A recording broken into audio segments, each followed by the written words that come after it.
अर्जुन बिना कुछ बोले घर लौट आया। उस रात उसे देर तक नींद नहीं आई। आधी रात के बाद अचानक उसकी आंख खुल गई। उसे ऐसा लगा जैसे कोई उसके घर के बाहर चल रहा हो। उसे साफ साफ किसी औरत के पैरों में पहनी पायल की आवाज सुनाई दी। आवाज धीरे धीरे उसके घर के पास आती जा रही थी। अर्जुन का दिल तेजी से धड़कने लगा। फिर आवाज उसके दरवाजे के ठीक बाहर आकर रुक गई। अर्जुन, दरवाजा खोलो। अर्जुन का खून मानो जम गया। वो आवाज उसकी माँ की थी, लेकिन उसकी माँ तो उसी समय दूसरे कमरे में सो रही थी।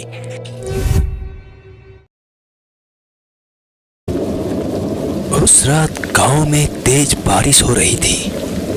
आसमान में काले बादल छाए हुए थे और चारों तरफ घना अंधेरा फैला हुआ था। रात के लगभग 12 बज चुके थे। गांव के ज्यादातर लोग अपने अपने घरों में सो चुके थे, लेकिन गांव के किनारे बने एक पुराने घर में रहने वाला रामू अभी तक जाग रहा था। बाहर लगातार बारिश की बूंदें गिर रही थी और बीच बीच में बिजली चमकने से पूरा इलाका कुछ क्षणों के लिए रोशन हो जाता था। तभी अचानक उसके दरवाजे पर दस्तक हुई। रामू चौंक गया। इतनी रात को उसके घर कौन आ सकता था? उसने कुछ क्षण इंतजार किया, फिर दोबारा दस्तक हुई। रामू धीरे धीरे दरवाजे के पास पहुंचा। तभी बाहर से एक औरत की आवाज सुनाई दी। दरवाजा खोलो रामू। आवाज सुनते ही रामू का चेहरा पीला पड़ गया। उसकी सांसें तेज हो गई। यह आवाज किसी और की नहीं बल्कि उसकी पत्नी सीता की थी, जिसकी मृत्यु 3 साल पहले हो चुकी थी।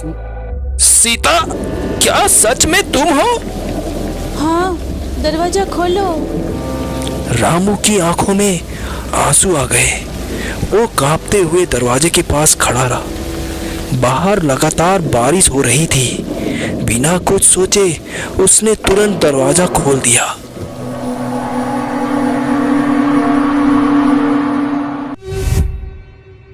अगली सुबह जब गांव वालों ने रामू के घर का दरवाजा खुला देखा तो वे अंदर पहुंचे। पूरा घर खाली था। रामू कहीं नहीं था। ऐसा लग रहा था मानो वो अचानक हवा में गायब हो गया हो। एक और आदमी गायब हो गया। ये पिछली 15 दिनों से छठा आदमी है। पिछले कुछ दिनों से लगातार लोग गायब हो रहे थे। हर बार कहानी लगभग एक जैसी होती थी। रात में किसी को अपने किसी करीबी की आवाज सुनाई देती थी। कोई अपनी मृत पत्नी की आवाज सुनता, कोई अपनी बेटे की तो कोई अपनी माँ की, और अगली सुबह वह व्यक्ति गायब मिलता। गांव के लोग पंचायत में इकट्ठा हुए। भीड़ के पीछे से एक बूढ़ी औरत आगे आई। उसकी उम्र लगभग 80 साल रही होगी। वो कांपते हुए लोगों को देखने लगी। मैंने पहले ही कहा था उसे मत जगाओ, लेकिन तुम लोगों ने मेरी बात नहीं मानी। किसकी बात कर रही हो दादी? वो बक्सिनी, वह वापस आ गई है और अब वह भूखी है। लगभग 1 महीने पहले गांव के पास जंगल में मौजूद पुराने कुएं की लोहे की जंजीरें तोड़ी गई थी। 1 महीने पहले अर्जुन, राघव और उनके 2 दोस्त जंगल की तरफ घूमने निकले थे। वहीं उन्हें वह पुराना कुआं दिखाई दिया। पूरा कुआं मोटी लोहे की जंजीरों से जकड़ा हुआ था।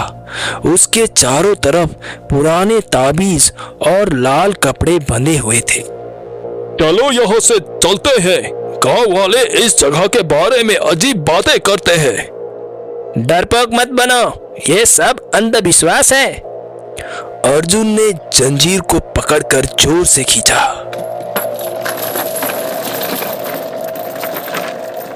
बाकी लड़कों ने भी उसकी मदद की। कई साल पुरानी जंजीर धीरे धीरे टूटने लगी। अचानक आखिरी जंजीर भी टूट गई। उसी क्षण कुएं के अंदर से किसी चीज की गिरने की जैसी आवाज आई। सब लोग चुप हो गए। राघव ने टॉर्च की रोशनी कुएं के अंदर डाली, लेकिन नीचे केवल अंधेरा दिखाई दे रहा था और फिर ऐसा लग रहा था जैसे कुएं की गहराई से कोई बहुत धीरे धीरे से हंस रहा हो। डर के मारे सभी लड़के वहां से भाग गए। उस घटना के कुछ दिनों बाद गांव में अजीब घटनाएं शुरू हो गई। रात में लोगों को अपने घर के बाहर किसी के चिल्लाने की आवाज सुनाई देती। पंचायत खत्म होने के बाद अर्जुन और राघव घर लौट रहे थे। दोनों के मन में डर बैठ चुका था। मुझे लगता है यह सब उसी कुएं की वजह से हो रहा है। अर्जुन बिना कुछ बोले घर लौट आया। उस रात उसे देर तक नींद नहीं आई। आधी रात के बाद अचानक उसकी आंख खुल गई। उसे ऐसा लगा जैसे कोई उसके घर के बाहर चल रहा हो। उसे साफ साफ किसी औरत के पैरों में पहनी पायल की आवाज सुनाई दी। आवाज धीरे धीरे उसके घर के पास आती जा रही थी। अर्जुन का दिल तेजी से धड़कने लगा। फिर आवाज उसके दरवाजे के ठीक बाहर आकर रुक गई। अर्जुन, दरवाजा खोलो। अर्जुन का खून मानो जम गया। वो आवाज उसकी माँ की थी, लेकिन उसकी माँ तो उसी समय दूसरे कमरे में सो रही थी। बाहर से फिर वही आवाज आई। अर्जुन बेटा, दरवाजा खोलो। अर्जुन की नजर धीरे धीरे दरवाजे की तरफ गई। तभी उसे दरवाजे के नीचे की दरार से किसी लाल साड़ी का किनारा दिखाई दिया। उसकी सांस रुक गई। अर्जुन डर के मारे अपनी जगह बैठा रह गया। सुबह होते ही अर्जुन राघव के घर पहुंचा। उसका चेहरा डरा हुआ था। उसने रात की पूरी घटना राघव को बता दी। मैंने भी रात में किसी को अपने घर के बाहर देखा था। मुझे बहुत डर लग रहा है भाई। दोनों तुरंत बूढ़ी औरत के पास पहुंचे। बूढ़ी औरत उनकी बात सुनकर कुछ देर तक चुप रही। अब वह पहले से ज्यादा ताकतवर हो चुकी है। जितने लोग गायब हुए हैं, उतनी ही उसकी शक्ति बढ़ती जा रही है। लेकिन वो है कौन? बूढ़ी औरत ने गहरी सांस ली और धीरे धीरे बोलना शुरू किया। बहुत साल पहले इसी गांव में एक औरत रहती थी। उसका नाम गौरी था। वो अकेली रहती थी और जंगल से जड़ी बूटियां लाकर लोगों का इलाज करती थी। लेकिन एक साल गांव में लगातार बीमारियां फैलने लगी। कई लोग की मौत हो गई। डरे हुए गांव वालों ने बिना सच जाने गौरी पर जादू टूना करने का आरोप लगा दिया। गुस्से में अंधे हो चुके लोगों ने उसकी एक न सुनी। उन्होंने उसे घसीटकर जंगल के उसी कुएं तक ले गए। गौरी बार बार खुद को निर्दोष बताती रही, लेकिन किसी ने उसकी बात नहीं मानी। आखिरकार उसे जिंदा उसी कुएं में फेंक दिया गया। मरने से पहले उसने पूरे गांव को श्राप दिया था। एक दिन मैं वापस आऊंगी, तुम लोगों से सब कुछ छीन लूंगी। याद रखना, कोई नहीं बचेगा। यह सुनकर अर्जुन और राघव घर वापस आ गए। उसी रात एक और आदमी गायब हो गया। फिर अगले दिन एक महिला। गांव में डर इस हद तक फैल चुका था कि सूरज ढलने के बाद कोई भी घर से बाहर नहीं निकलता था। आखिरकार गांव वालों ने पास के एक प्रसिद्ध तांत्रिक को बुलाने का फैसला किया। 2 दिन बाद तांत्रिक गांव पहुंचा।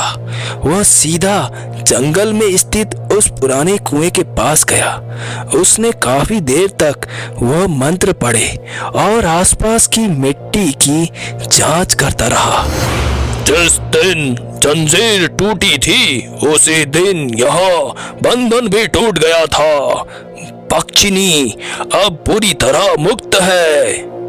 आज रात के बाद कोई भी घर से बाहर नहीं निकलेगा, चाहे कोई कितना भी पुकारे, चाहे आवाज किसी अपने की क्यों ना हो।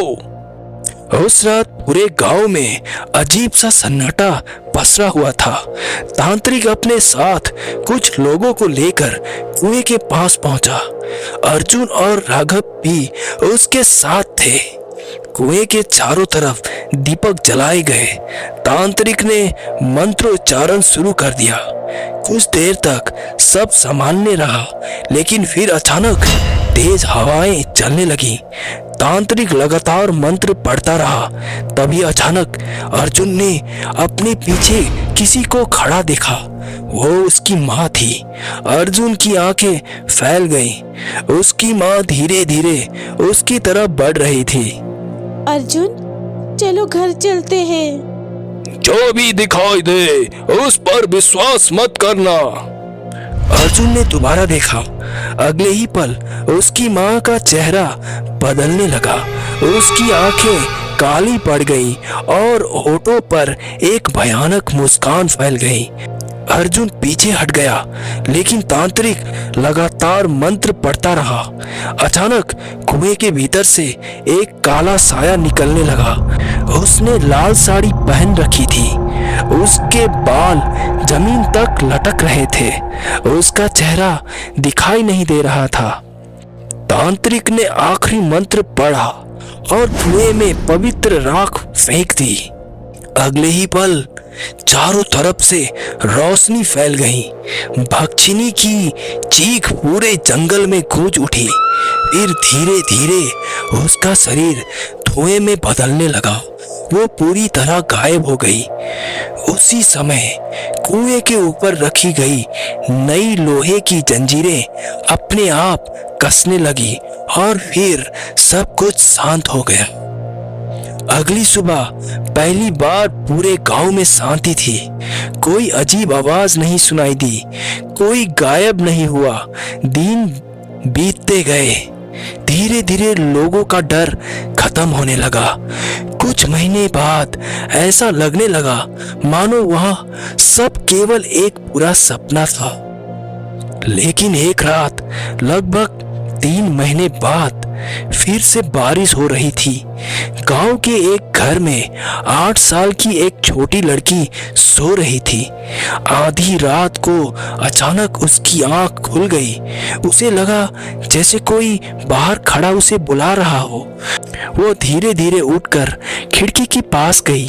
तभी उसे एक जानी पहचानी आवाज सुनाई दी। बेटी, दरवाजा खोलो। लड़की मुस्कुरा दी। यह उसकी माँ की आवाज थी।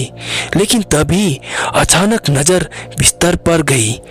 उसकी असली माँ वही गहरी नींद में सो रही थी। लड़की के चेहरे की मुस्कान गायब हो गई। बाहर से एक बार फिर वही आवाज आई, बेटी, दरवाजा खोलो। घर के बाहर खड़ी वह कौन थी और क्या भक्षिनी आज भी मौजूद है? इसका राज जानने के लिए हमारे चैनल को सब्सक्राइब करना ना भूलें।